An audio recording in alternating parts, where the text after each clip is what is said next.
जय श्री राम। जय श्री राम। श्री राम के जन्म का समय आ गया है और सारे देवतागण अपने वाहन लेके श्री राम के जन्म स्थान पर चल पड़े हैं कि बरसहि सुमन सुअंजलु साजी, गहि गहि गगन दुदुम्भी बाजी। स्तुति करहि नाग मुनि देवा, बहुविधि लावहि निज निज सेवा। सुर समूह विनती करि पहुँचे निज निज धाम, जग निवास प्रभु प्रगटे अखिल लोक विश्राम। कि भय प्रगट कृपाला दीन दयाला, कौसल्या हितकारी।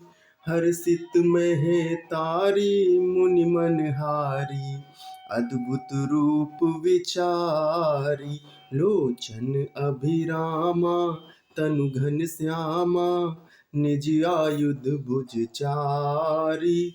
भूषण वन माला नयन विशाला, शोभा सिंधु खरारी। कह तुई कर जोरी स्तुति तोरी, कहि विधि करौ अनंता। माया गुण ज्ञानातीत अमाना, वेद पुराण भनंता। करुणा सुख सागर सब गुण आगर, जेहि गावहि श्रुति संता। सो समहित लागी जन अनुरागी, भयो प्रकट श्रीकंता। ब्रह्मांड निकाया निर्मित माया, रोम रोम प्रतिवेद कहे। ममोर सो वासी यह उपवासी, सुनत धीर मति थिर न रहे। उपजा जब ज्ञाना प्रभु मुस्काना, चरित बहुत विधि कीन चहे। कही कथा सुहाई मातु बुझाई, जहि प्रकार सुत प्रेम लहे। माता पुनि बोली सोमति डोली, तजहु तात यह रूपा।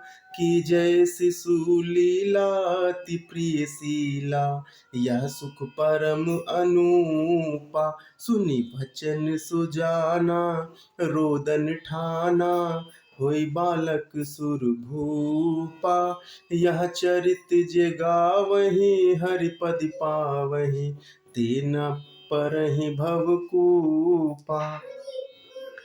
विप्रुधेनु सुर संत हित लीन मनुज अवतार, निज इच्छा निर्मित तनु माया गुण गोपार। देवताओं के समूह विनती करके अपने अपने लोक में जा पहुँचे। समस्त लोगों को शांति देने वाले जगधार प्रभु प्रकट हुए। दीनों पर दया करने वाले कौशल्या जी के हितकारी कृपालु प्रभु प्रकट हुए। मुनियों के मन को हरने वाले उनके अद्भुत रूप का विचार करके माता हर्ष से भर गईं। नेत्रों को आनंद देने वाले मेघ के समान श्याम शरीर, चारों भुजाओं में अपने आयुध धारण किए हुए थे, दिव्य आभूषण और वनमाला पहने थे, बड़े बड़े नेत्र थे। इस प्रकार शोभा के समुद्र तथा खर राक्षस को मारने वाले भगवान प्रकट हुए। दोनों हाथ जोड़कर माता कहने लगी कि हे अनंत, मैं किस प्रकार तुम्हारी स्थिति करूं। वेद और पुराण तुमको माया गुण और ज्ञान से परे और परिमाण रहित बतलाते हैं। श्रुतियाँ और संत जन दया और सुख का समुद्र, सब गुणों का धाम कहकर जिसका गान करते हैं, वही भक्तों पर प्रेम करने वाले लक्ष्मीपति भगवान मेरे कल्याण के लिए प्रकट हुए हैं। वेद कहते हैं कि तुम्हारे प्रत्येक रूम में माया के रचे हुए अनेकों ब्रह्मांडों के समूह भरे हुए हैं। फिर तुम मेरे गर्भ में रहे। इस हंसी की बात के सुनने पर धीर विवेकी पुरुषों की बुद्धि भी स्थिर नहीं रहती है, विचलित हो जाती है।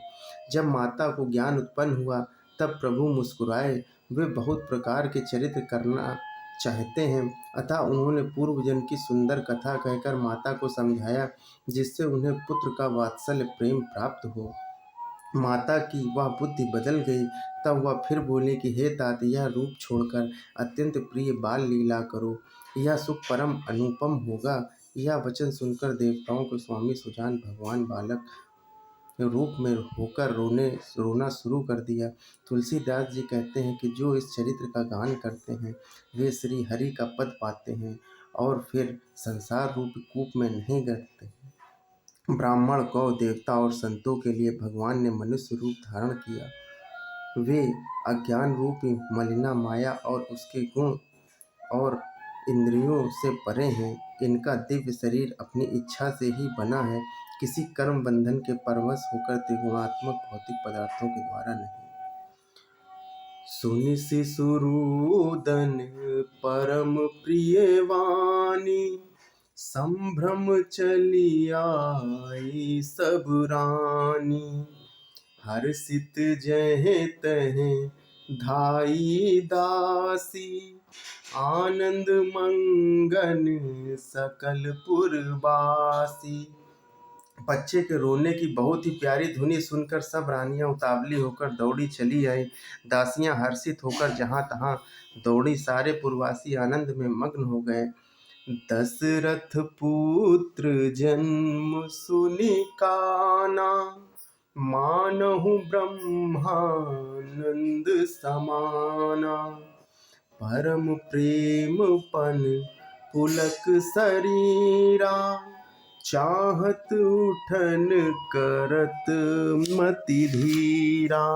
राजा दशरथ जी के पुत्र का जन्म कानों से सुनकर मानो ब्रह्मानंद में समा गए। मन में अतिशय प्रेम है, शरीर पुलकित हो गया है, आनंद में अधीर है। बुद्धि को धीरज देकर और प्रेम में शिथिल हुए शरीर को संभाल कर वे उठना चाहते हैं। जय श्री राम, जय श्री राम।